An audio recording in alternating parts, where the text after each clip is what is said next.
Oh, hi. Hi, y'all. Hey, y'all. We didn't decide who was going to intro this one. Full Welcome transparency. to the Cup. Welcome to the Cup, the Currently Unnamed Podcast, where we like to spill everything reality, period. And we love it piping hot. I am Lana, your resident diva, here to get my cup filled with all the tea about Survivor Australia. Yes, ma'am. And I'm Logan Murphy, just a gay, here with some cute Portuguese rosé that my roommate bought. I don't know where he got it from, but it's really good. Period. Because it's a rosé kind of night. It really is. It's one of those Mondays that feels like a Sunday for me, at least for me, where like I had such a busy weekend that like this is kind of like my Thursday. I'm justifying it. Yeah, this Monday feels like a Monday for me. It just feels like a Monday, but it's okay because Monday brings more talk of Survivor Australia, which I enjoy talking about. So Sure does. Let's talk about it. We're gonna talk about week 4. Week 4, the last week before merge. Yes, episode 10. Yes. And we'll start in the Red Tribe. I'm going to let you start because I'm looking at these notes and I'm very concerned about what you put in there. So they start episode 10. We're at the Red Tribe, and there's like a shot of people eating, and then all of a sudden there's just someone's bulge in a Speedo. And I'm like, whose is that? I figured out who it was, Lana. Okay. It's Jordan. Okay. I was like, okay. But it's just like, it was so prevalent to me because it was like it was like an angle where like Jordan was closer to the camera than everybody else. And it was like a perspective shot of like, I think it was like Sam and somebody else, a generic man and another generic man. And then just like Jordan walks into frame and I'm like, oh, hello. Hi. Hi there. Hey, how you doing? Hey. So I wasn't mad at it. That's good. Per se. But then we got the big bulk part of this Red Tribe update on day 21, and that is Nina, her positioning within the game. She's working with the big boys, and the big boys want to target Shay. But Nina is not about that, Lana, because she wants to work with Shay because they're besties, apparently. This also felt like the first time we've heard that Nina and Shay are close, I feel like. I mean, we've seen them talking in camp and, hanging, working out together. But see, like, they didn't show a lot of, like, Shay's relationships after Brianna. And it was like Shay and Brianna were the best friends. And then Brianna was gone. Yeah. And then it was like, I felt like after Brianna left, that's when Shay decided, you know what, let's, in the words of Sandra, I'm going to blend in as much as I possibly can. Yes, as you possibly can. And that's what she did. And then that's when we get to Nina's intro package. And I would hate to be her employer. Me too, because she's like, I hate my job. I have hated this job for 2 years. But money is my motivator. And I'm like, honestly, go off, sis. You could look, if you were the employer, it's like, well, as long as you're doing your job, I don't care if you hate it or not, you're doing your job and we gonna pay you as long as you do Well, because she said at the start of the season that she worked in a processing plant. So my first thought was, oh God, she's like on the front lines of the processing plant. But no, she's just in accounting. Accounting. Which, like, if I was an accountant, I would hate my job too. So I understand. Unless you really love numbers and math and all that, but whatever. I don't. I don't either. Yeah. But moving on, then we jump over to the Blue Tribe, and Chrissy was saying, This was the intro moment of the episode, and I cried. This made me laugh. Like, Chrissy was like, Khan's cooking is getting worse and worse. It started out fine, like the rice was white and everything looked good, the beans looked good, and the rice and everything was good. Now this rice is gray or black and the beans are mush, and it's just so, and to see everybody, like the montage of people eating the food, like, that wasn't even what got me. What got me is, I don't know, I think it was Khan pouring the beans and just the like drop, like the audible like into the thing. I was like, oh my God, no. I mean, like, if I was on Survivor, obviously I would eat it because, like, obviously food. But like, oh no. It was just so funny. And I just laughed at everybody's face. And then Sam, trying to act like it was good, was like, it's not bad. Like, girl, no, that was bad. It looked gross. Meanwhile, we get our good old once a week check-in with Jesse, seeing where Jesse's at, doing Jesse related things. And yeah, we got to check in on where he's at in the game, Lana. Jesse's in a good spot. He's in a good spot, and he wants to end with the majority, but wants to target Ben. He lets it be known this is why he wants to make a move. So he feels like his move would be taking out Ben, one of the stronger men in the game. And Sam, I agree as well. And Sam is on board with this plan as well when Jesse approaches her. Mostly, and I thought this was funny, because Ben is a threat, and obviously Sam knows the game, and once we hit merge, the big boys are either going to work together, or like, if they don't get taken out before merge, they're all going to work together. But the big reason is because his hunger has gotten to be too much for the tribe, and he's eating all of the crispy rice at the bottom of the pot. Not saving anything for anybody, just like just gobbling up. And he complains all the time about how hungry he is and how he wish he can have some food. Apparently he's just been a lot at camp, just really a lot. And so we'll move on because they go to the reward challenge, and the reward is a family picnic with balsamic. I forget who was obsessed over the balsamic. It was either Sam or Shay. It was Sam. Sam was like, is there balsamic? I love Sam, honestly. Like, it was so funny because it was like, Jonathan was talking about all the other foods that they have and they were going to have at this picnic. And Sam said, wait, is that balsamic? And he was like, yes, it is balsamic. Yes. Now it's something worth playing for. Balsamic. Apparently. God, apparently balsamic. All you needed is balsamic vinegar or balsamic vinaigrette. Damn. Okay. That made me laugh. I was like, oof. But yes, they also do something very different in this challenge, Lana, in this reward challenge. Yeah. I haven't seen on any Survivor franchise. Ever. I haven't seen it. We'll talk about it. I kind of like it. But what they do is, for this reward challenge, because both tribes are at 8 people, they divide each tribe into teams. Of 4. Teams of 4. And it's Yep. 4 teams competing against each other Yep. instead of 2 tribes. Which would have been so cool if like somebody One one from and one. each team. Right. That would have been interesting. Yeah. And definitely a lot of strategery could have happened if And you know why I think they did this to like potentially force that, Lana? Because it's blood versus water. Of course. But each tribe, like I said, is divided, and the first 2 teams will go down the slide and grab a ball and swim out to a hoop that's attached, and whoever's the first one to throw their ball into the hoop, they win. They get the point.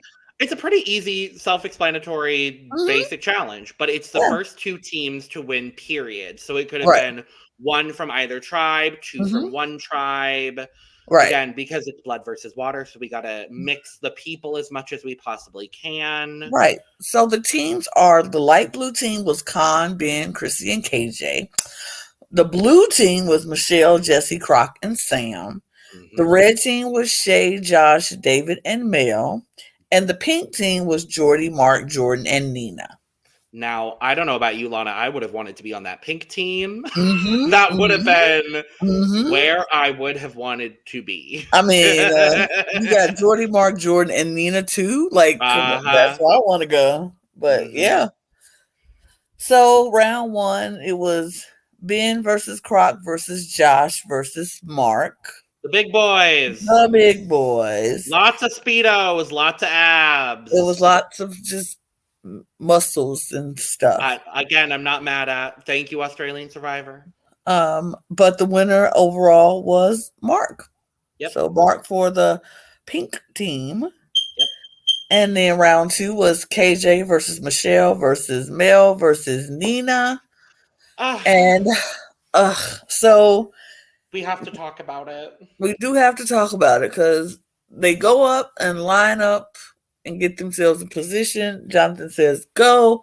All 4 of them run and jump down this slide. Everybody is running to the water, and Nina gets off the slide and immediately falls. Like, she fell, hit sideways on the slide and plop. Spins. She does like a 180 mid slide and then like lands on the front of her ankle. It looks like. Yeah. And even walking up, she was like, I hate heights. I hate this. This is horrible. And so for her to get injured on this challenge specifically, I was like, no, not this. I was just like, she's like hobbling around trying to grab her ball. Meanwhile, I'm like, I don't care who gets the ball in. Just like, help Nina. Okay, so this is what annoyed me in this moment. So after Mel gets her ball in, Mel wins. Mel gets their ball in, and Nina is down. She's like in the water, trying to get it. So Mel and KJ and Michelle runs to Nina to try to help Nina, while all those men stood they big old selves on that platform. Now, if they the big boys, none of them jumped off that platform to help Nina. They let Michelle, Mel, and KJ try to pick her up and walk over. And then by the time they get to the thing, then Mark jumps down, wants to jump in the water. Like, what were y'all doing? And then she's sitting on the platform for like 30 seconds. And then Jonathan is like, medical, in the most like casual way possible. I'm like, she's clearly injured. Hello? Clearly. I was just like, that was weird behavior. That was weird behavior from Jonathan for taking so long. That was weird behavior for those boys to let these women have to carry her out of the water, because I'm like, is chivalry dead in Australia? We don't. Yes. Okay, period. Well, whatever. So it was just crazy. So round 4, it was Con versus Michelle versus Mel versus Jordan. No shocker that Jordan won that round for the pink team. So the pink team secured themselves. Yep. And then the round 4 was KJ versus Croc versus Dave. And Dave wins and secures the spot for the red team.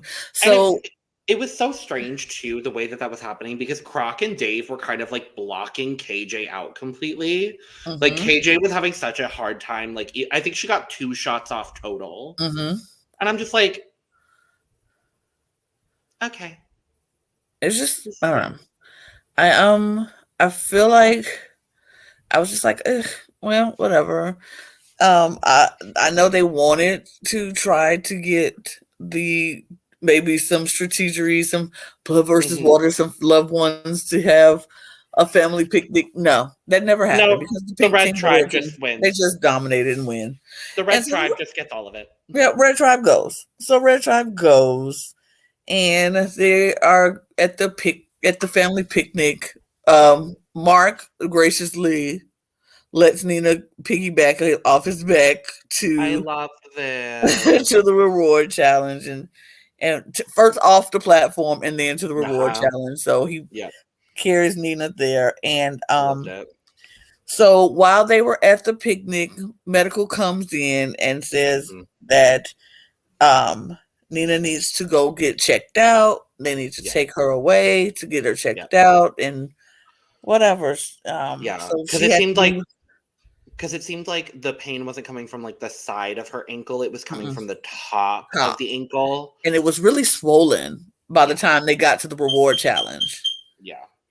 And so they did that. So Nina ends up leaving with Medical to go get her foot checked out. And as everyone's feasting and eating and enjoying themselves, and everything looks delicious with their balsamic vinegar or whatever. Sam didn't even get the balsamic vinegar. I felt so sad. I was like, oops, well. So all of this is happening, and Mark is looking around, and Mark sees something sticking out of the plant pot. The potted plant, the sand in the pot. And so Mark is looking, and he's looking. And he's looking. And so he decides to get up, grab his shoes. Yep. And walk over to the step and sit down like he's about to put his shoes on. And he sneakily grabbed the clue and stick it not so subtly. But he tried to be very subtle in his life and tried to sneak that clue and stick it in his shoe. But no. Mr. Jordy said, I see you, bruh. I see you. And even my favorite part. Even sitting there, Jordy said, you find something, bro? Find something, mate? And Mark was like, nope. No. Jordy was like, okay. Not Jordy. Jordy was like, all right. There's too many men with J names. I know. But it was like he was like, all right, okay. Sure. And then cut to his confession. I saw him get that idol. I saw him. He don't know I saw him, but I saw him. Well, we'll bring it up again later, because this whole sequence, we'll talk about the second part of it later. This whole sequence, I was like, oh, Jordy's playing the game. Because all we've really seen is like Jesse doing a lot as far as like the brothers are concerned. But I was like, okay, Jordy, I see you, Jordy. I mean, but Jordy was very much instrumental on day 16 to get Sandra out. Jordy was the one that started the Sandra plan. So we knew that Jordy was playing, and it was like, okay, okay, Jordy, you're playing this game to be playing. But I don't like the hypocrisy that comes out of his mouth either, because, well, we'll talk about that later, but he says some things, and I'm like, what? Yeah. But you okay? So they cut immediately to the next day, the immunity challenge, and Nina comes in the car from medical, and she's got crutches, and everyone already knows where this is going. She's got a boot on. She goes to join her tribe. And we find out that she has, I believe it was an avulsion fracture. I don't know if that's the exact verbiage. That's what it sounded like. And I didn't do any additional research because I forgot. I meant to look up exactly what it was. But basically, there was the ligament tore away from the bone. Mm-hmm. Yeah, and took a piece of the bone with it. Yep. It sounds very serious. Painful. Look, it sounds serious and painful. I've never broken a bone, thankfully. Me so either. I don't Thank know. God. I don't know what that feels like. Yeah, the most I've done is I've sprained my ankle. That hurt a lot. I bruised my knee once. Same, I've done that too. But nothing. That's about it. But but yeah, so we do find out that the injury is serious enough that they need to make sure that she's okay and gets the proper treatment that she needs, which means Lana. Yep. Nina. We lose Nina. But yes. On a high note, yes, I feel like Nina made such an impression. Yes.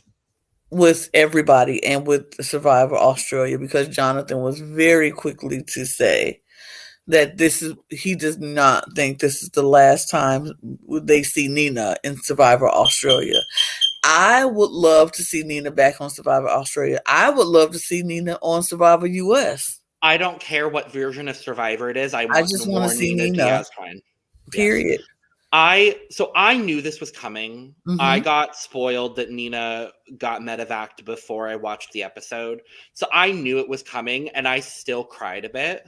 When she started crying, I started crying. Mm-hmm. I'm very much so a person where like I can't watch someone cry because then I cry, or I can't watch a serious emotion because then I feel that serious emotion. Mm-hmm. It just I feel so bad. And even she said, I loved the line in the middle of tears. She's like, I can't tell whether this is worse than being blindsided. I'm like, even in the middle of you being medevaced out of this game, you're still the dry sarcasm that I've grown to love from her, just present and accounted for. And as she's leaving, being like, at least I lasted longer than the queen. I'm like, I hate you, but I love you. I love that.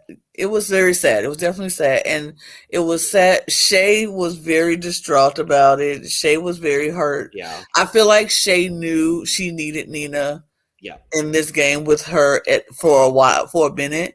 And to see Nina go out like that was like, ugh, now she has to readjust her game to try to survive, because that tribe is very much the big boys club.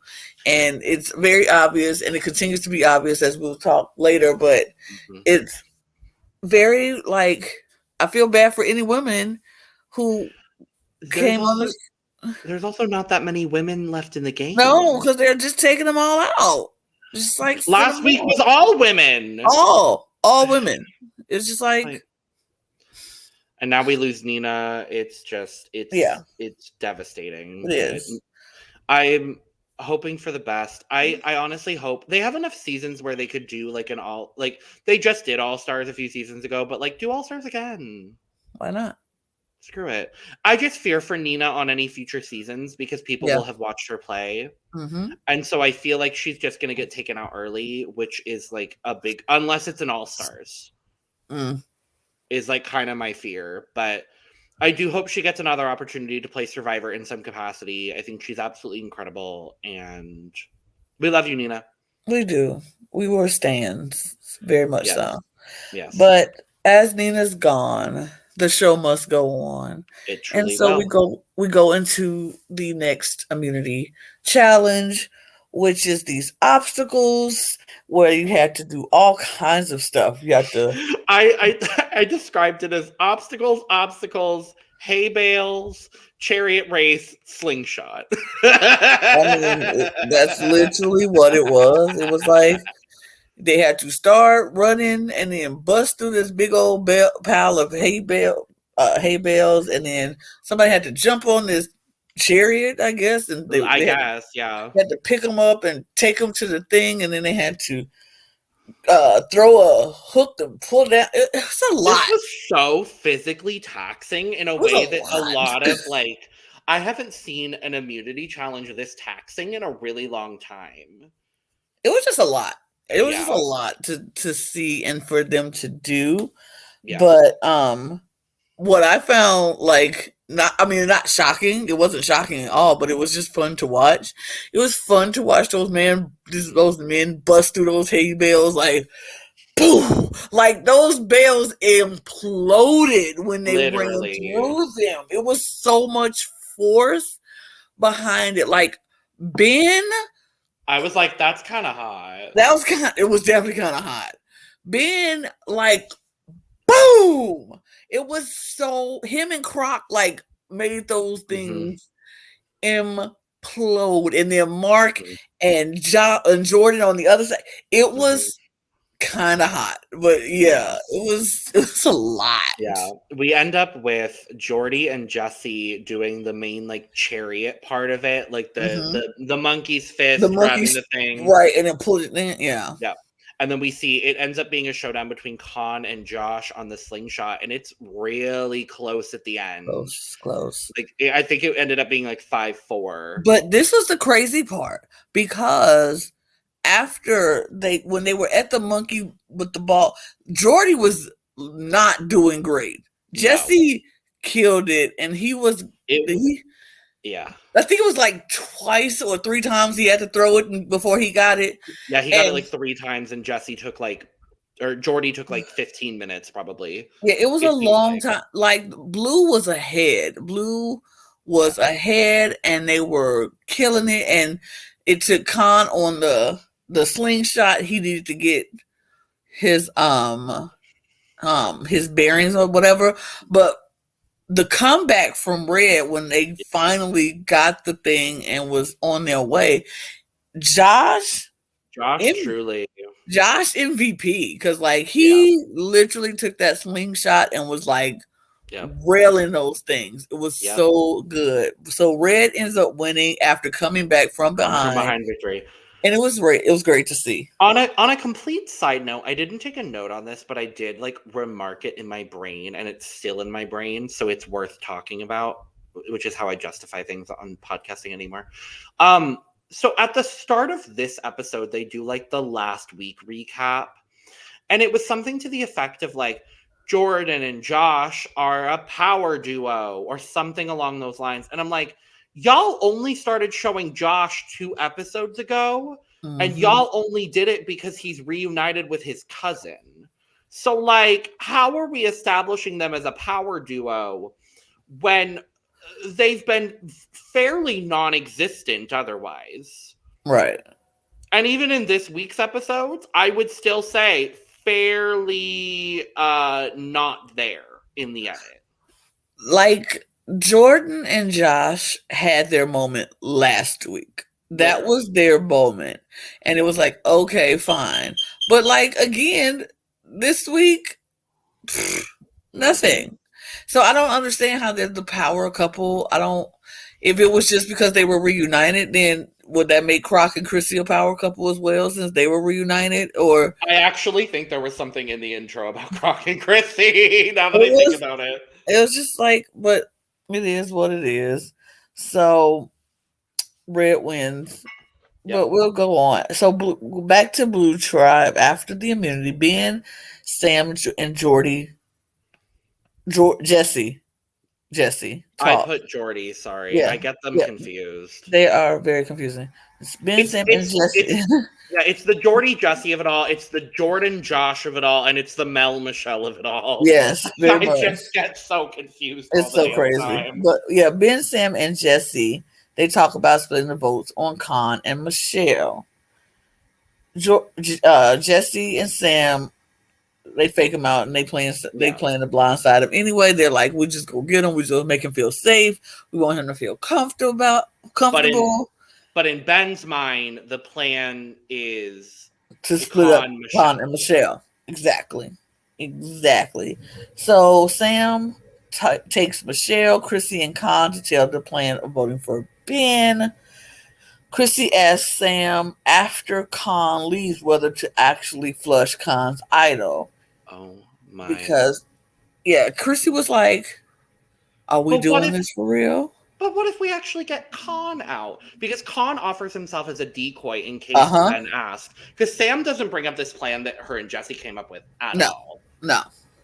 But Khan is like, yeah, you can use me if you need for a decoy. Because reminder, in case I'm adding it to the drinking game. Honestly, drink every time Khan reminds us that he has an idol. He has an idol, or anybody reminds us that Khan has an idol. Because guess what, y'all? Khan has an idol. Mm-hmm. He does. So yeah. So Chrissy's like, should we try to flush Khan's idol? I mean, and Sam is like, that is not the plan. And so Jesse goes and tells KJ of the plan and asks her to vote for Khan as a decoy. Okay, Khan is a decoy. Whatever. And Chrissy, then, oh my god. And then Lana. Oh my god. Chrissy. This is where Chrissy, not knowing how to play this game, screamed at us this week. Literally screamed at us. This is where Chrissy lost it.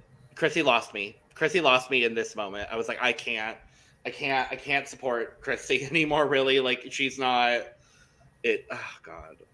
She tells Ben in front of Jesse that she has heard his name, but also her name and Croc's name. Like, what? Why are we saying this? Why are we? Oh my god. Why are we giving him any sort of indication that people might be voting for him? Right. When we're trying to blindside him. Like, so crazy. But it was crazy. But Croc, he doesn't want to write Ben's name down. He's friends with Ben. He's like, Ben, I don't want to write his name down. I don't want to do that. So he comes up with another plan to actually vote out Khan. At this point, he was like, let's actually vote out Khan. And so then Croc tells Jesse that he's not voting out Ben, he's voting out Khan. And then Jesse turns around and tells Khan his name is going out to try to flush out his idol. At this point, I was like, I literally don't know what's about to happen at this tribal. I was very confused. I was like, what? We also, before we dive into tribal, I do want to also mention, we didn't mention it at the immunity challenge, but it was also a reward challenge. Oh, yeah, that's right. The winning, so Red Tribe, I'm not calling them by their name. Red Tribe Red Tribe. Mm-hmm. Red Tribe gets an advantage in the game. That now becomes relevant because we find out. So Blue walks into tribal, and then Jonathan goes, and here's Red. And we're like, what? Like, no tip off to the audience either. I was truly gagged. And then I was truly gagged again, Lana, because Jonathan says, okay, it's time to vote. And I'm like, what? Michelle was like, no talking, nothing, just right to the vote. And I was looking, I was like, there's still 15 minutes of this episode. What shenanigans and buffoonery is about to happen here? Mm-hmm. So, oh God. So we vote without talking. And they do the blind side, and Ben gets voted out. But wait! After Ben gets the majority of the votes, Mel reads the second half of the advantage, and we find out that it is a steal a tribe member advantage.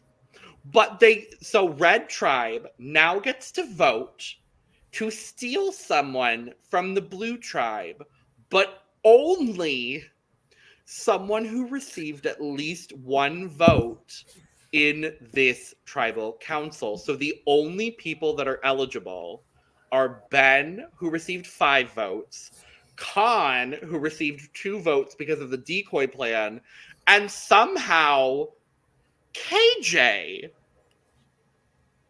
I didn't look it up. I'm going to look it up right now. I don't know who voted for KJ. I would assume it was Ben, but I'm not sure. I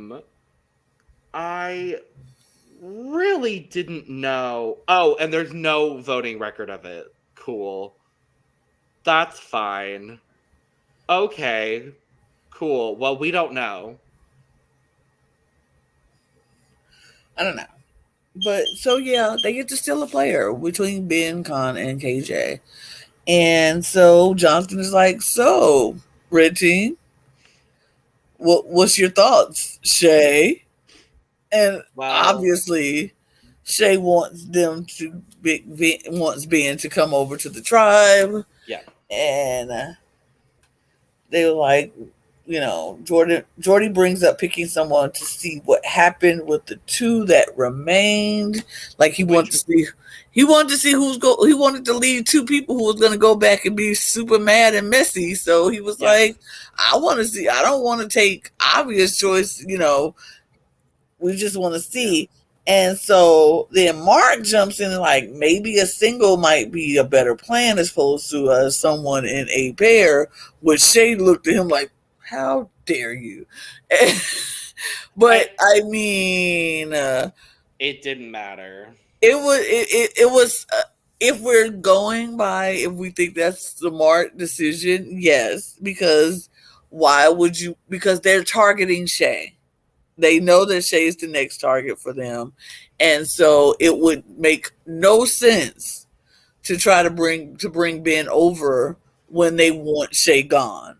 So that was the thing. And so after they all vote.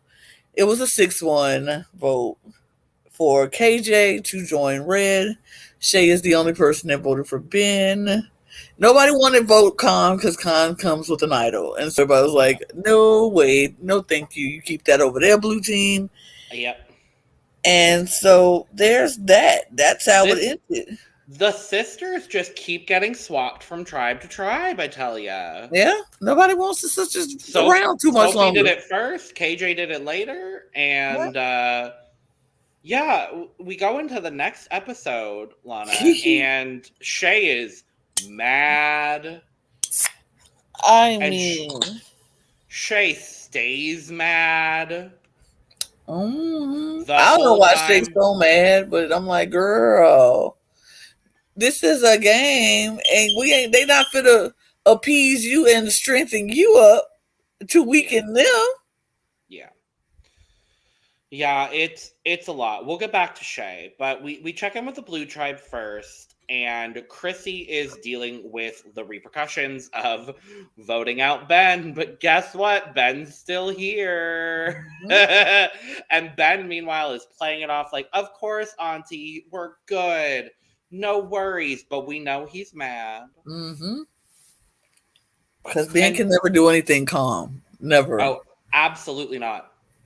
Jesse then comes up with this kind of genius plan, I would say, and is talking to Chrissy, saying that they need to throw the next immunity challenge to make sure that they get Ben out, and also is simultaneously very, very happy that most of the heat is on Chrissy and not him for voting Ben out. Right. I don't know how Jesse came out of this almost unscathed, but I love that for him. I'm very confused of how it happened like that. How, you know what? I think oh, go ahead. It bothers me, but I don't understand it. But I think I do understand it because I feel like it was because Chrissy was the one that said something in front of Ben. But I also think Ben is smart enough to know Chrissy did not come up with that plan. I want to think he's smart enough to know that. Yeah. But I also feel like, and this is just in life and in general in society, I feel like men always believe men. Yep. And they will rather be upset with the woman Yep. and not go toe to toe with another dude. Yep. And so it's like, even though he probably knows Jesse came up with this plan, or even if he doesn't suspect it, but like Jesse went along with the plan as well. It wasn't like Chrissy did it by herself, but because Chrissy was, I don't know. I think he feels Chrissy's an easier target to target than me. I'm gonna agree with that. I think a lot. I think not a lot. I think part of it also has to do with the fact that Ben has been so close to Croc, and because in case you missed it, Lana, it's blood versus water, and because Chrissy is connected to Croc in that regard, I feel like it felt more of like a personal dig at Ben from Chrissy than it would have from Jesse. Because of that connection with Croc. I feel like that may have something to do with it.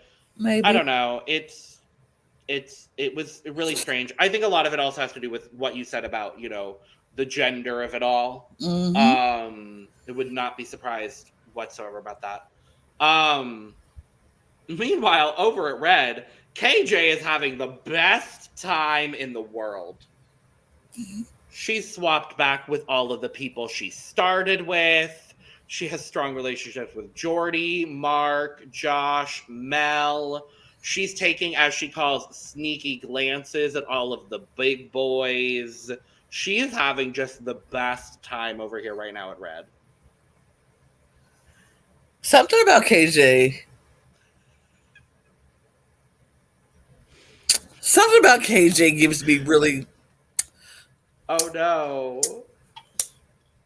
Oh no! I actually really like her. I like her, but she seems a little thirsty for me. And she's married. I know, which is even weirder. Like, she's giving out very thirsty vibes on this tribe. I mean, let's be real honest here. If I was on that tribe with all those men, I'd be doing the same thing. I absolutely would be doing the same thing. I mean, I don't know. I get it. I guess whatever works for you, whatever. It was just a little off-putting for me. I was just like, I don't know. No, totally. But I understand she's trying to figure out, get her positioning in this game. So she got to do what she got to do. Yep. And maybe it's just, I just like women trying to work together and women trying to do things, but I know they probably feel outnumbered and like they really need the boys in order to stay, because by themselves they still ain't got the numbers to do nothing. So I get it, 100% get it. It was just that edit and her like, I know this is the boys' club, but they need a woman here to do. It just gave me, it just gave me a real, I don't know, a little off-putting for me. But I still like her though. Yeah. And then, in case you missed it again, Lana, it's blood versus water. And Shay really needs to let us know that, like, oh my God, if I win, it means that Ben is losing. Girl, I don't need another blood versus water anecdote. Anyway, immunity challenge. Yep. They had to move the balls through mazes. Again, another challenge that I've only seen individually, but I love as a team challenge. I like it as a team challenge. I enjoyed seeing it. Because we've seen this, like you said, as an individual challenge, but never as a team or a tribe. And I liked it that way. I liked seeing all the different mazes and trying to pass them. It was good. And honestly, this was a perfect challenge for the blue team to make their plan that it would look easy enough to throw. If they wanted to continue to do that, you can.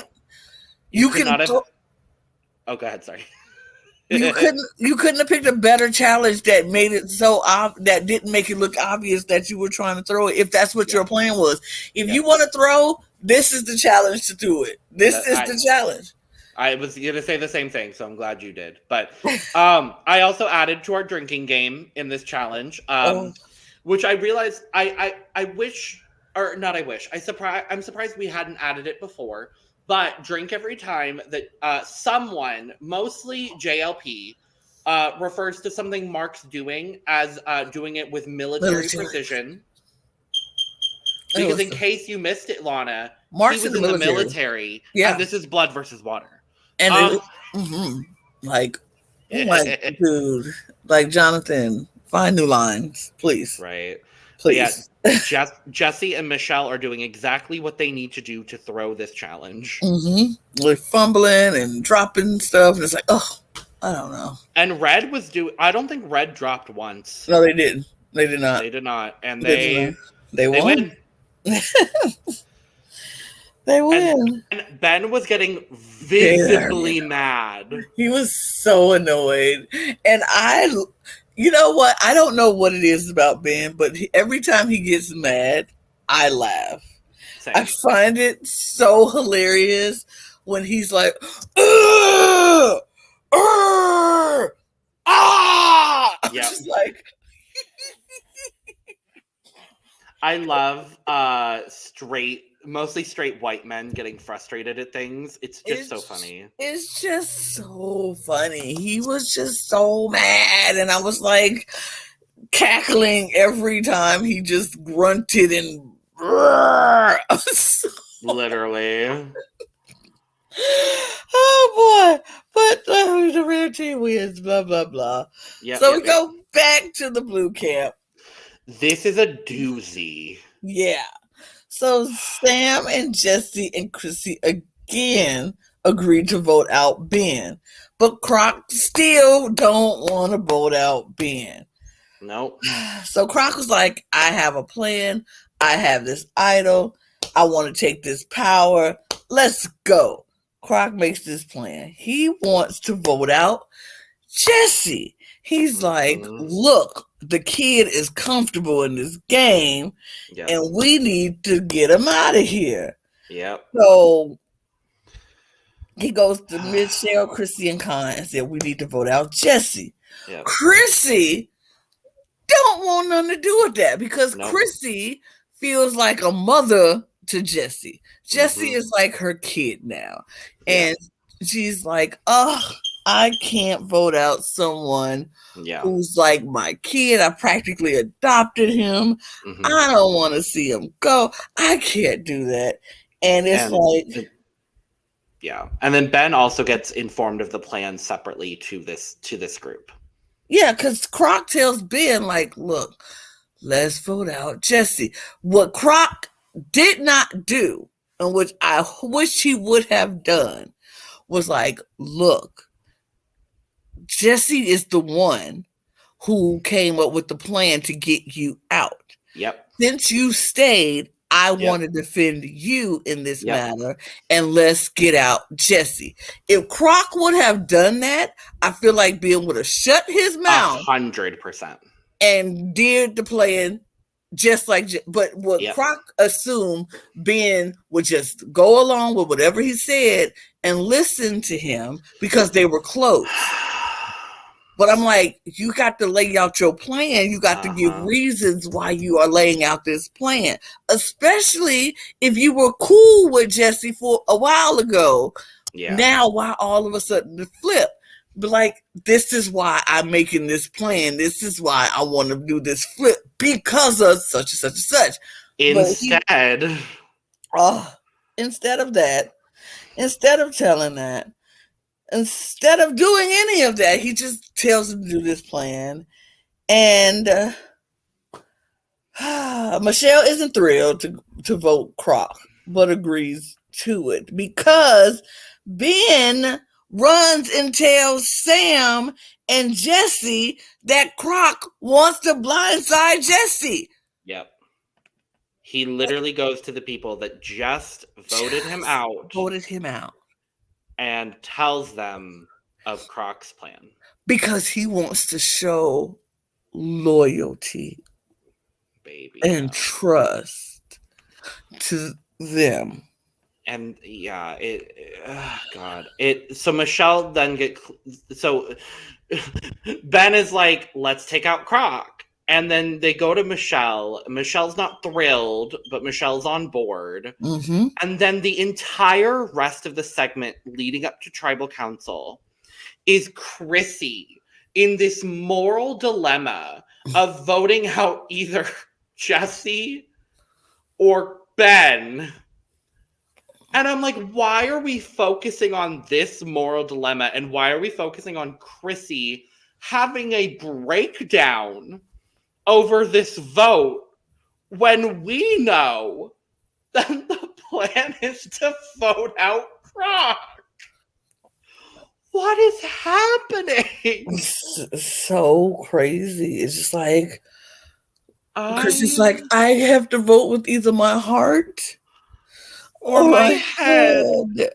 And I don't know what to do. I'm like, she says, she goes so far as to say that it would make her nauseous to vote out Jesse. I can't with this woman anymore. I can't do it, Lana. It's a lot. It's a lot. It's a lot. But Tribal Council happens. We move on to Tribal Council. And Jonathan is asking questions like Jonathan does. And it's like, what do y'all think about the last vote? And blah, blah, blah. You know, Ben, you were voted out. But here you are. How was that? So Ben says some people are calling the shots more than others, but no one is without a voice because they're still trying to show that they're a united tribe. When we know for sure they are very fractured. Yep. Michelle finally gets a question asked to her. Can we for a brief moment discuss I don't want to call it racism, but I think I am going to call it that, in the fact that the only people of color that have been highlighted any sort of distinctly are famous in some regards outside of Survivor. So Con, I'm not even saying Con and Amy, because Amy got her little tiny sliver before she was voted out. But Con from another show, MasterChef, one of the chefs. I don't know. He cooks things very well. Apparently not in Survivor, but outside of Survivor, very well. Sandra, the queen. Survivor. Nina, because of the queen. Every other, and there aren't that many other people of color. Nope. There are, I think, literally 3 others. Amy. I'm counting Amy in this. Well, we already talked about her. That's what I'm like. Mel and Michelle. Are getting peanuts. Not even like peanut shells. They're getting the skin of the peanut. Not even the full shell. The skin of the peanut. I was gonna say the peanut shells that they drop at Texas Roadhouse. They don't even get that. They don't even get that. They get the skin. They get the dust. They get the dust that's left over after you sweep up the peanut shells at Texas Roadhouse. Do you know when you crack the peanut, and then you got to take that little sliver off the top of the peanut? That's what they giving them. The little sliver skin off the top of the peanut. And like morsels of, maybe we'll hear from them. We still have yet to get a male confessional. Yep. We still have not gotten a male confessional. And I think Michelle has had 2. Maybe 2. If 2, maybe I think 2. But I'm like... One of them, I remember, was talking only about Sandra. Right. So it's just like, I know there are Black people in Australia. I know a few. Me too. I know there are people of color in Australia. I know a few. We know the same ones, for the most part. Like, there are people of color in Australia, and this goes for all Australian reality television, because I've covered Big Brother, I've covered Survivor, at this point, and I've watched a few other Australian reality shows, like, y'all have people of color. Do better. Point blank, period. Period. Anyway. Yeah. So Michelle gets asked a question. Thank God we get to hear what Michelle's voice sounds like. Besides her saying, literally. God. And Chrissy's voting with her heart, apparently. So this is the craziest thing, because this is where I just wanted to punch Jesse in the face, by the way. I just really want to just want to punch his little smug little self in the face in that moment, because he knew Chrissy was not going to vote for him. Yep. He knew that. Yep. And so he knew that at Tribal, before they even got to Tribal, he knew that at camp, that Chrissy was not going to vote for him. Yep. So he could have clued her in on what Ben was trying to do.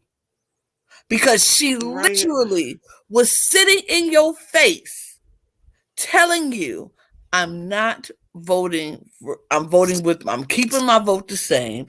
Ain't nothing changed. But you want to be this little pump to make these big moves. And this ain't even your move. This ain't even your move. Croc going home ain't your move. Croc going home would have been Ben's move. It had nothing. That's not your move. But you, I just jumped right ahead. But it's fine. We were there anyway. It's a 4-2-1 vote. Yeah, so they vote out Croc. Chrissy blindsided, had no idea, which was unnecessary for her to be blindsided, because Jesse showed he had no consideration for her when all she was doing was trying to look out for him. She knew about the plan and was like, nope, not doing it. Not doing it. Yeah. Because she cared about that boy, but he couldn't even be considered enough to be like, look, something might be going down. I mean, he didn't know Croc had an idol.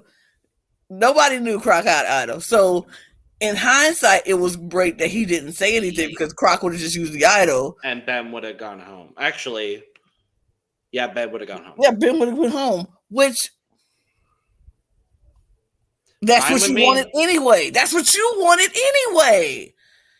It was so weird. I don't get it. This is also the first time that we're seeing a blood relative being voted out without the other one knowing. Mm-hmm. And it was pretty devastating for good old Miss Chrissy over there. She was not having any of this. Mm-mm.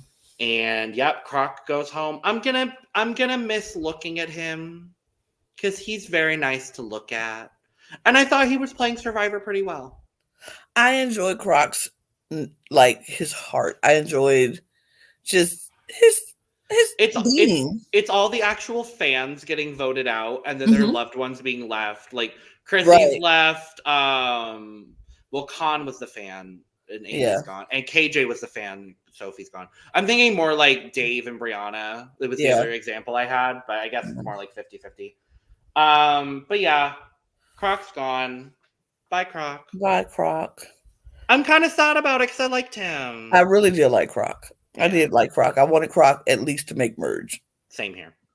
But moving on to episode 12, we go back to the blue camp, and Sam and Michelle are naked. Everybody's doing some skinny dipping. And then Jesse is naked.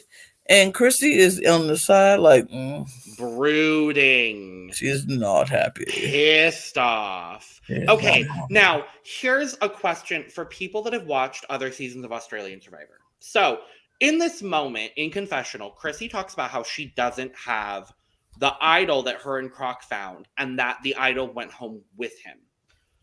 I want to bring up a moment that, Lana, you have no idea about because you didn't watch last season of Australian Survivor. But for people that watched Australian Survivor Brains versus Brawn, there was a moment where a woman named Kez was voted out and was able to pass her idol over to someone else left in the game after she had been voted out and was picking up her torch on her way out.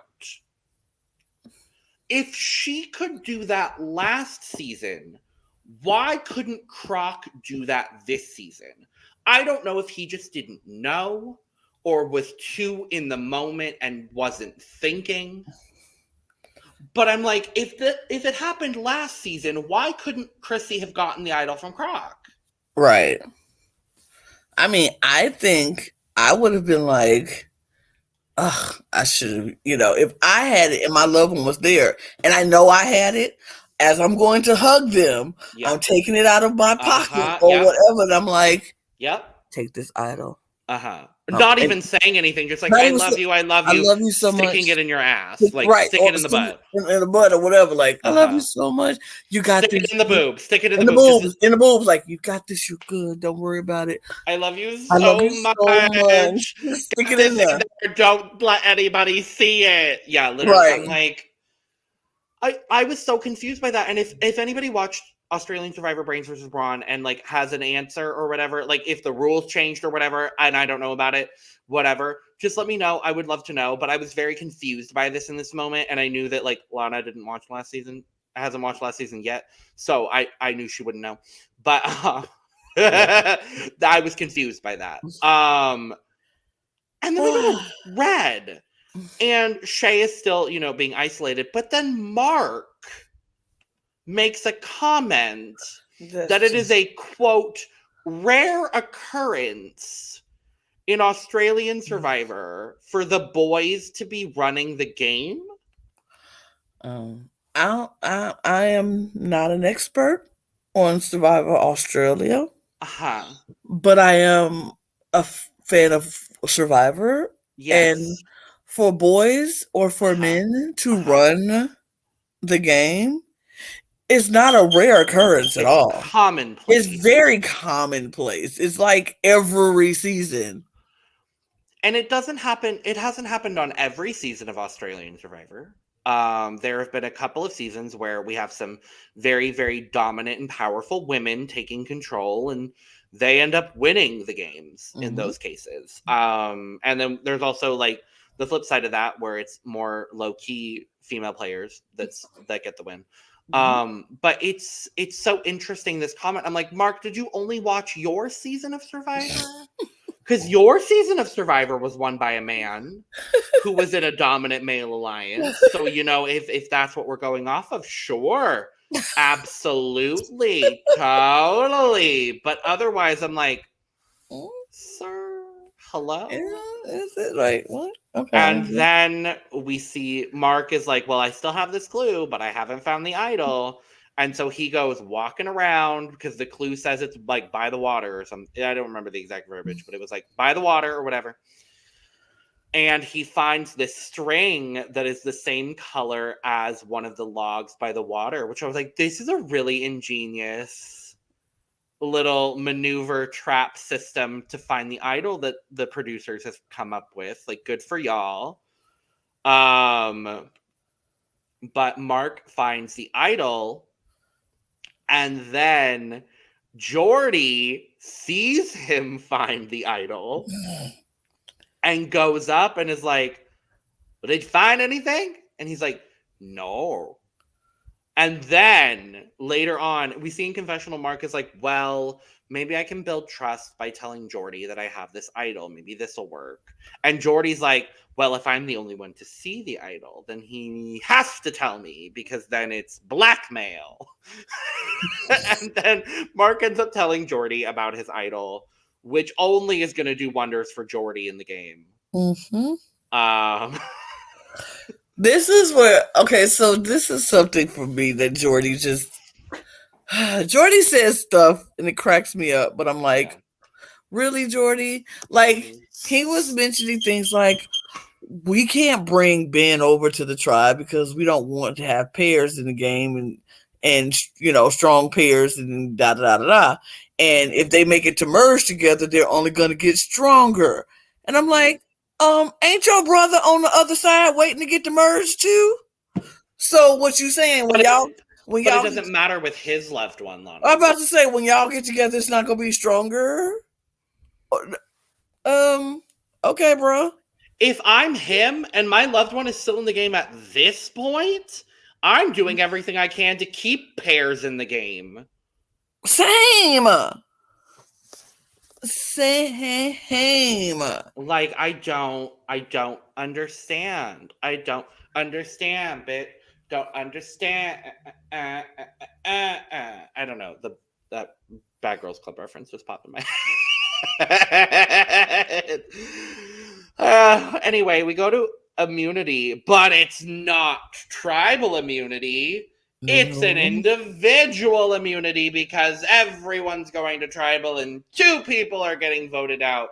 And I knew in this moment it was a decoy for some bullshit shenanigan twist. Because if you look at the number of people left at this point, there are 14. Mm-hmm. And traditionally, on Australian Survivor, they start merge at 13. So I knew there was some sort of bullshit happening. I felt it in my bones. As somebody who never watches this, I didn't feel that. I didn't have that feeling. Didn't know when the shenanigans was happening. I was like, oh, all right, double elimination, period. Maybe merge starts at 12. Mm-hmm. Great. Yeah, because theirs is typically a final 3 with a 10-person jury. See, don't know none of that. Didn't get it. Which almost seems like the new meta for Survivor. Most of them are like final 3 with a... Though actually, I think last season might have been a... Actually, no, last season was a top 2 with a jury of like 11, I think. Okay. So, yeah.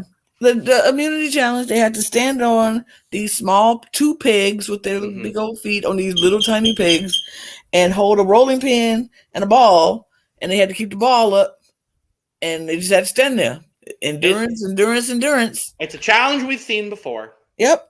And so right away, Yeah. Oh, go ahead. You go ahead. Yeah, right away the elimination started happening, like pop for a second. It was like, oop, Dave goes down, Jordan goes down. That was shocking to me that Jordan went down so fast. Same. But I also feel like this challenge was not built for big men or bigger people in general, because those pegs are tiny. Your feet are like hanging off this thing.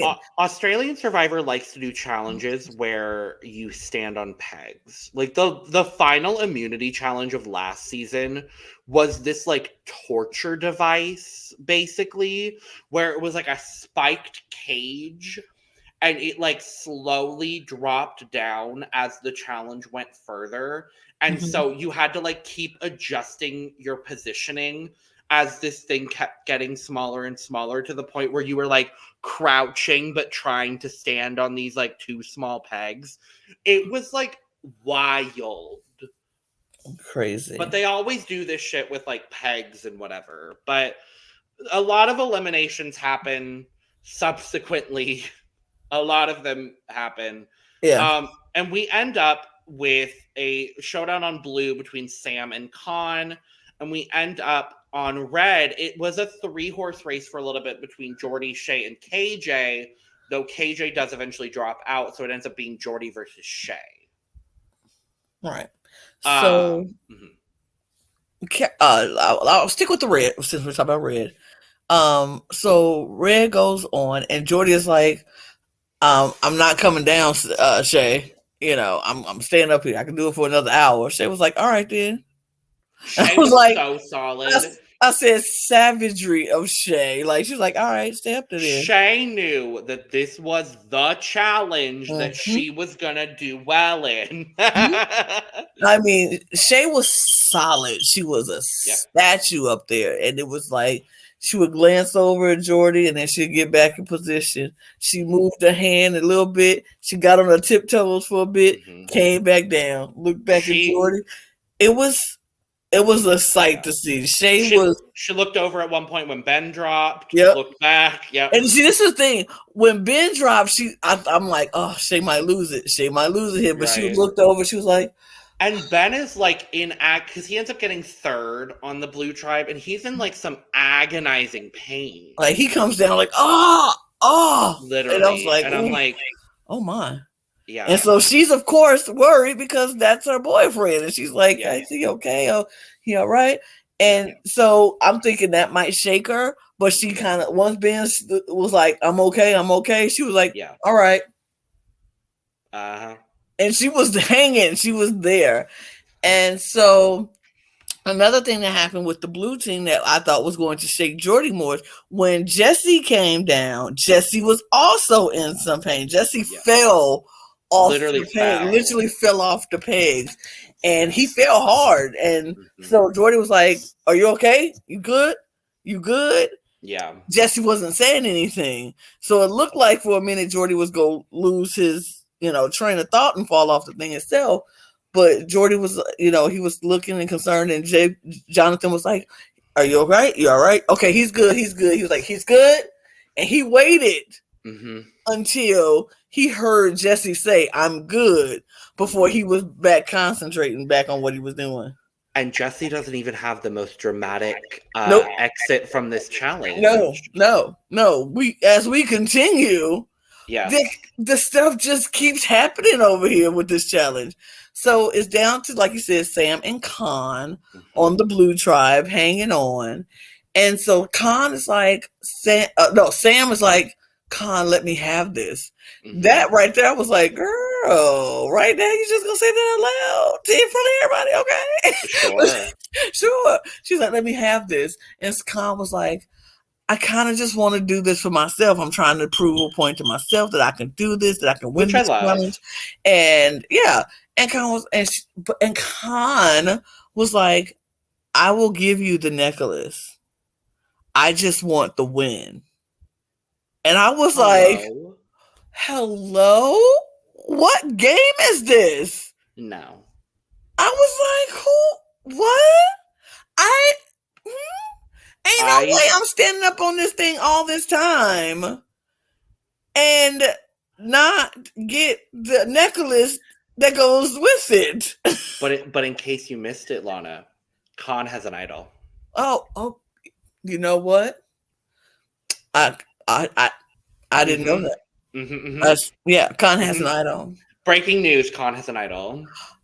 But in that regard, if you've been so trying to hang on to this idol for so long, if you go on tribal with an immunity necklace around your neck, you know for doggone sure you ain't never got to use that idol today. I don't understand this. I'm like, what game are we playing, people? Because if Khan and Sam had lesser of a relationship, then I would maybe understand this move a little bit more. But it seems like Khan and Sam have a really good relationship. We'll talk about tribal when they have their whole emotional breakdown about real relationships. But it feels like they have a really good personal and game relationship. And it really, truly makes no sense.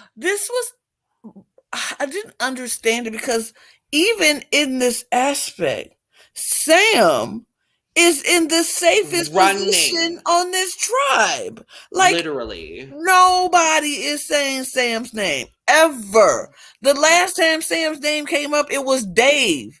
And he is no longer on that tribe. Like, that was week 2. Literally week 2. And it's like, I don't understand this. But yeah, so Sam ends up coming down. Khan does technically win the challenge. But Sam drops. She faints. But see, that she didn't even faint off the thing. She comes down and she sits and she's sitting perfectly fine. Then all of a sudden she's sitting with Jesse. Jesse's holding her. Yeah. And he's like, you good? She's like, and I know that feeling. A fainting feeling. I fainted before in my life where you are sitting there and you're fine for a second. You feel like it. You sound in your head. Everything is fine. You sound fine. You're talking fine. And then all of a sudden they picking you up and you like, what happened? How did I even get down here? She just collapsed. She just goes down, and which is a scary moment for anybody, but for Mark, I'm sure he was like freaking out, like. And mind you, at this point, still Jordy and Shay are still in the challenge, and I'm like, I'm like, what is happening? Sam ends up being okay. And then later she's fully like, I don't remember anything that happened. I can imagine the Yeah. last thing she remembers is being on that thing. Yeah. And it's like, all I remember is hanging onto a ball. And then the next thing I knew, y'all were talking about wake up. Like, Literally. but yeah, so Khan wins, but Sam gets the necklace because he promised. Yep. And then so we go back to Jordy and Shay, and they are holding on and back and forth and back and forth. And all of a sudden, Jordy just drops because he couldn't hang on no longer. And Shay was solid. Like, she literally hung on for 30 more seconds after he dropped, like, just for GP. And they were like, let me help you down. And she was like, I don't need your help. I get out. So, like, Shay was beast. So Shay and Khan win. They get their immunity idol necklaces, head back to their camps. So not much exciting or dynamic really happens. I mean, it was typical. It literally was typical because the boys wanted to target Shay, but Shay won immunity, so you can't target Shay. So who else are they gonna go for? Either Mel or KJ. It was either, we knew it going, it was gonna be either Mel or KJ. So that's the conversation back and forth. Who was it gonna be, Mel or KJ? They decided to put the votes on Mel, and KJ was gonna get a few votes. Shay didn't really want that because Shay was like, peep that KJ is literally coming after her, which she is. And she was like, I'd rather keep Mel and get KJ out of here, but we'll discuss that, whatever. And KJ, I mean, and like, they were talking about putting votes on KJ in front of KJ. In front of KJ. I'm like, what is happening? They don't really care. That's how strong they are as a unit. They can say what they want to say, and ain't nothing you can do about it. It's like, what you go, you're not changing their mind. So KJ, they like, yeah, we're gonna put some votes on you, KJ, but don't worry, Mel will get the majority of the votes. Like, what? I don't get it. It's crazy. It's even crazier at Blue, Lana, because now Chrissy knows that Ben organized the Croc vote, so she is on a war path to get Ben out. She goes to Sam and Khan, but Ben has this convoluted plan to simultaneously flush Khan's idol and get Chrissy out. So he decides that in his mind, the majority four of himself, Sam, Jesse, and Michelle are going to split their votes between Khan and Chrissy. Apparently, in this scenario, it doesn't matter who Khan and Chrissy vote for, because we know Chrissy was going to vote for Ben, and I guess it doesn't matter who Khan's voting for, unless he votes for Chrissy, and then, like, there's your solution. And then in the revote, they're going to vote out in any potential revote scenario. If Khan uses his idol, then they vote out Chrissy. What? Because literally he's missing the fact that if Khan and Chrissy vote the same way, which means voting for you, Ben, you are also now in the tie. Because you're splitting 2 votes against Khan. But he then 2 votes against Chrissy, and they put their 2 on you. So if Khan uses his idol, let's say Khan uses the idol, takes himself out of the scenario, that leaves you and Chrissy. Yep. But you feel so powerful that with the people that voted you out like 2 tribals ago, just voted you out. You feel that good with them again that you don't think that they will take that same opportunity to turn right around and vote for you again. Okay. But who's sitting pretty in the middle position?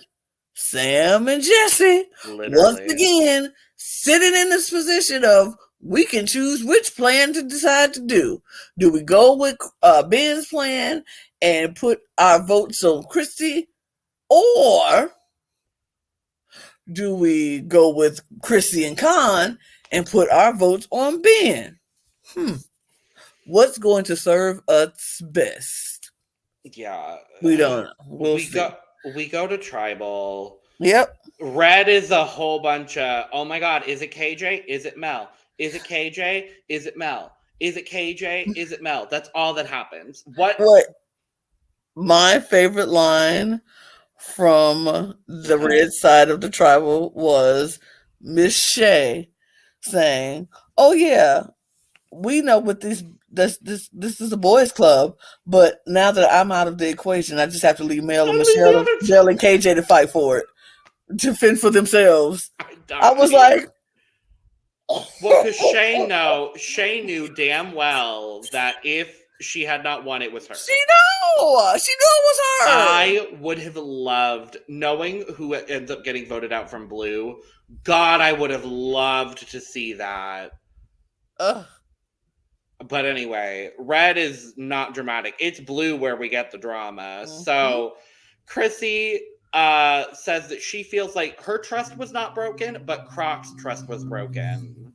Because remember, Lana, this is blood versus water. Mm-hmm. Blood. Even though they're in-laws, they're still water, but blood. They're milk.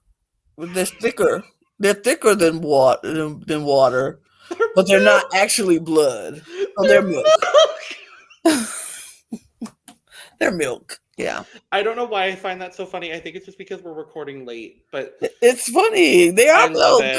I was gonna say they're just watered down blood, but milk is much better.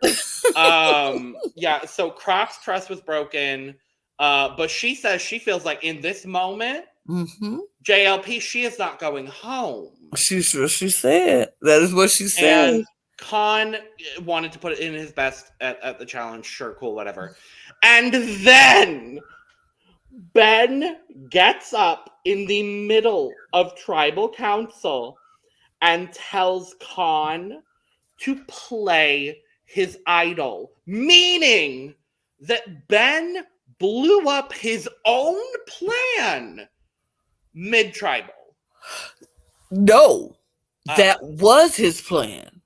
He wanted plan? to tell Con that his name was out there to get him paranoid, so he could get him to use his idol and play it. Stupid plan. It wasn't a well thought out plan. No, because even though if his plan, the way he had his plan set up, all Con and Chrissy had to do is vote together.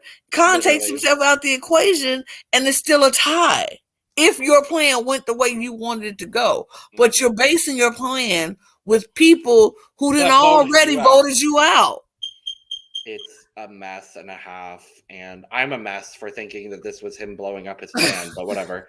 But yeah, and then we get Con is crying, and Chrissy is crying, and Sam is not crying but emotional because, oh my God, these relationships that we've built are so real. And they're just so real.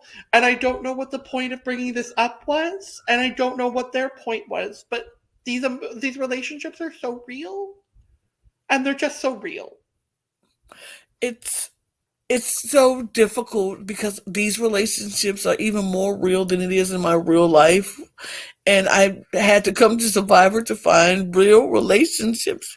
And it's not like I didn't come in with someone that I already knew, because remember, it's blood versus water. And they're just so real. And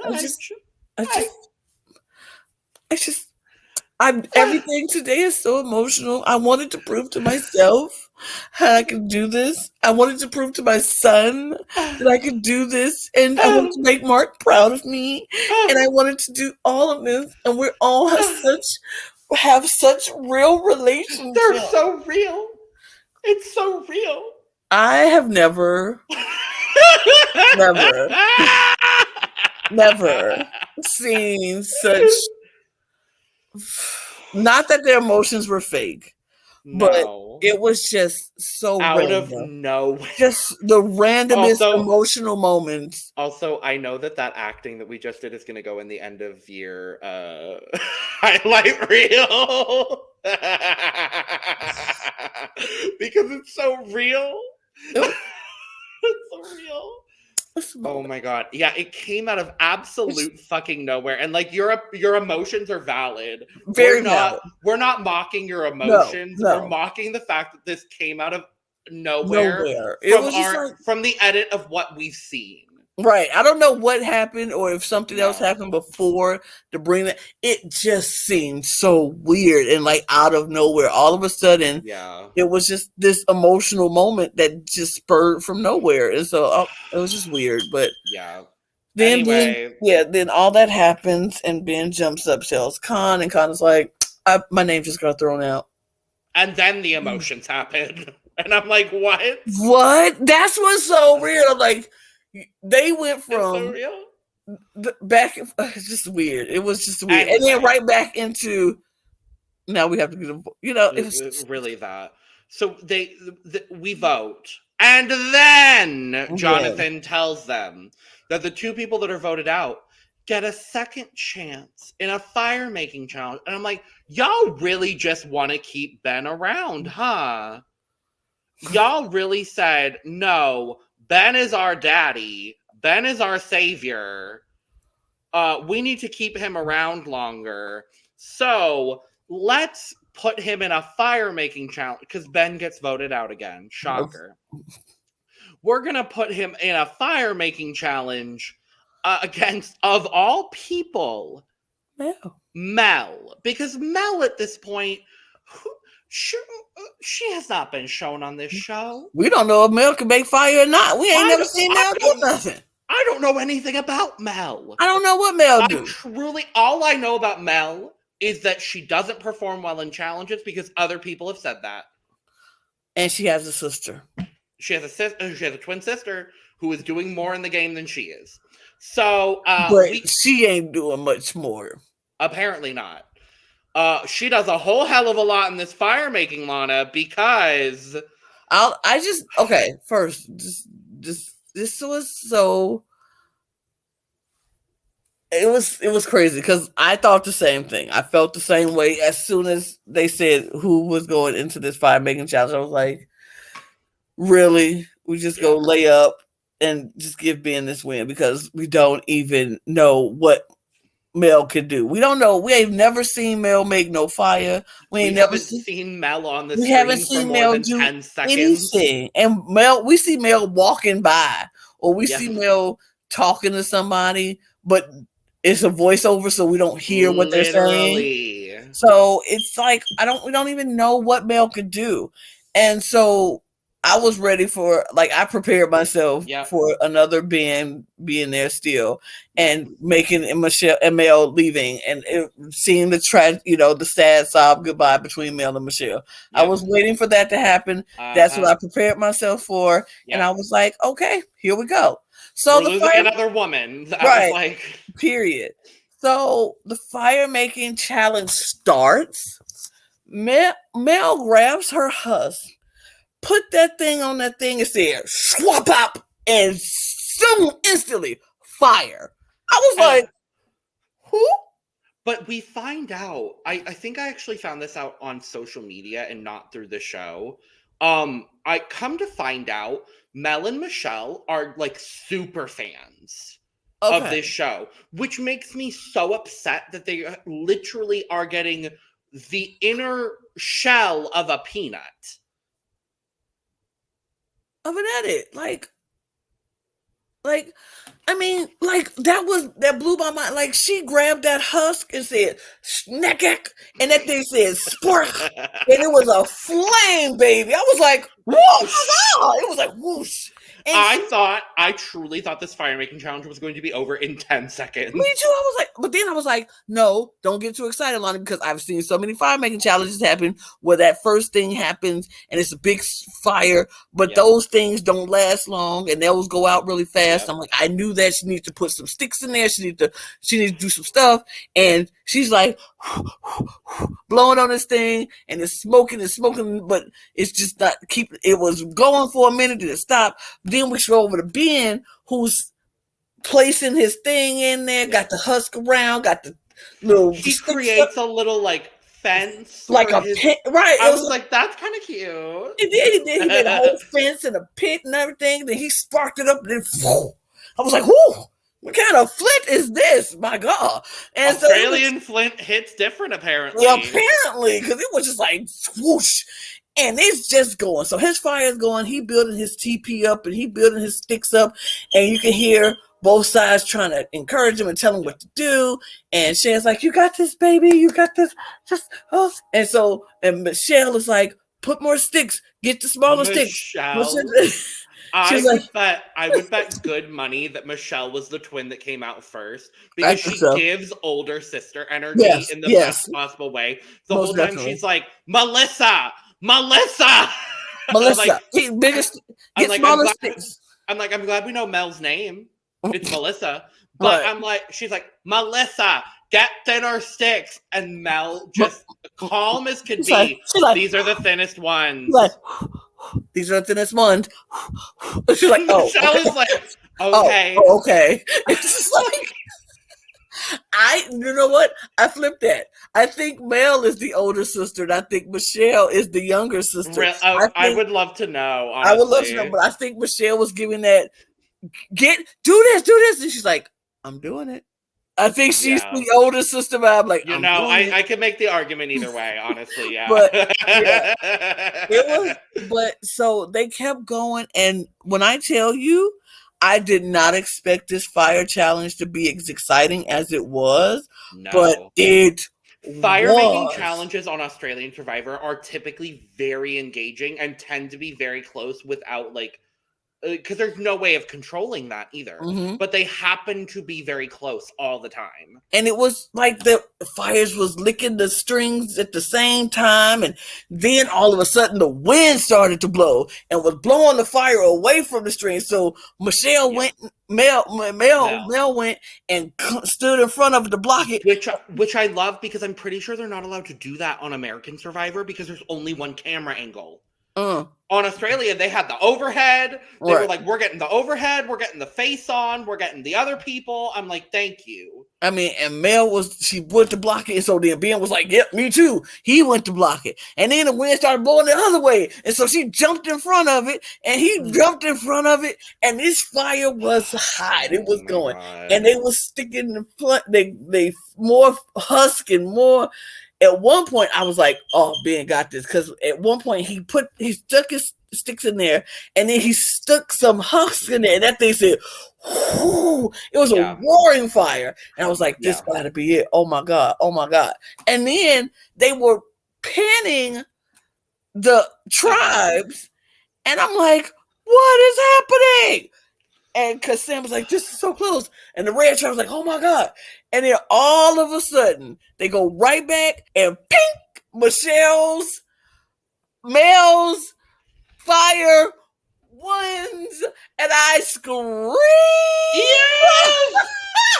I didn't have a banner originally from Mel winning, and I was like, I need to make a banner from Mel winning because Mel deserves this. Mel deserves all of this. I was so excited, happy, exuberant, all of the positive adjectives. Michelle, though, I don't know if she was just in shock or what, but she, like, the first person to go hug Mel was Mark. Yeah. And I was like, huh? Hello? Your sister just won a your twin sister just won a fire-making challenge, and you're gonna just sit there? I think she was trying. I mean, people already know. They gotta already know that she's excited. Because it's blood versus water. It's blood versus water. But they know she's excited, but she can't. And I think she didn't want to be like, because that's like, I don't even think that's in their nature. I don't even think that's in their nature. Like, they just seem so chill, so laid back, so not the But honestly, we could have such an opposite opinion of them because guess what? We haven't seen them. We don't know. They could be very outgoing. We don't know. We have no idea. I have not a clue in the world. But you know what I do have a clue about, Lana? Ben is gone. Ben is voted out. Ben is out. He is done. I'm not necessarily happy to see Ben the person go home because I think he played a really, really good game. I'm happy to see Ben the character on Australian Survivor go home because now there isn't blatant production rigging towards Ben. I'm happy that Ben, another man, is gone. Very that too. I'm so sick of seeing the women just go. And I know they're going to go back and look back at this season and be like, how do we let these boys just pluck us out of here just like that? So speaking of, we get the preview for next week. We find out that it's merch. And I made a good old banner so we can visualize. Mm-hmm. So our merge tribe is Jordy and Jesse, Josh and Jordan, Mel and Michelle, Sam and Mark, along with Con, KJ, Shay, Chrissy, and David. Oh, that's 6'5". 8'5". 8'5". 1, 2, 3, yeah. 4, 5, 6, There's 7, 4 8, pairs. Yep. 8'5". 4 pairs and 5 solos, and it's going to be really interesting. There's also only 5 women as well. It's 8 men, 5 women. Mm-hmm. 8 pairs. 5 solos. If you had told me at the start of the season that both Chrissy and David made it to merge, I wouldn't believe you. Genuinely, I would not have believed you. I agree. It's wild. It's crazy. It seems like Sam and Mark have a falling out, and Mark says some bad shit to Sam. It's probably edited bad. If it's bad, we'll be talking about it next week in depth. But yeah, Sam's crying in the preview. I think we hear Mel say something. Do we? And I think she was like, I'm so excited to play with my sister. One of them says it. It's probably Michelle, because they let Michelle talk more than Mel anyway. Right. But yep, this is our merge tribe. Yep. In black. Y'all missed a great opportunity to do purple. If it's blood and water, y'all missed a perfect opportunity to do purple. That's all I'm saying. And we're not just advocating for purple because it's our color around here. But anywho. Well, we will be back next week at some point. To talk about the first merge week of Australian Survivor Blood versus Water, and that's what we think about week 4. Let us know in the comments what y'all think. Yeah, and who knows, maybe next week we'll have a guest or 2 with us. I hope so. That's the goal. That's the goal. I would like to see it happen, but because I love talking with Lana, but more opinions are more fun. Because then we can argue, and arguing is fun. Arguing is fun. So with that, as always, make sure to subscribe, follow, like, comment, share. Send it to your Australian friends, your non-Australian friends, your Survivor-loving friends, and your non-Survivor-loving friends. Just all the things. Just send it to them. And yeah, we'll be back. We'll be here. And in order to you not to miss anything that we have on the Cup podcast, please follow us on the Cup _reality on Twitter. Our schedule will be out. When we know what we're doing, you'll know what we're doing. So if you don't want to miss anything, because we have tons and tons of content for you on the Cup reality. So follow us. And if you just feel extra spicy, follow Logan and myself on Twitter. We share some things on Twitter. We talk about some stuff, All I've been talking about recently is Big Brother Canada and Pokemon. That is very true. That's literally all he's been talking about. The new Pokemon games got announced. Oh my God. So if you want to go kiki with me about that, head on over to Twitter. But with that, Lana, it's always a joy to talk Australian Survivor with you. Always a pleasure. Cheers, my love, with my empty glass. I have nothing to cheers you with, but I'll... Woo! Oh, goodbye. Goodbye. Bye-bye now. Bye. Bye-bye now. Bye-bye. Bye. Bye-bye. Why are you Bye. here?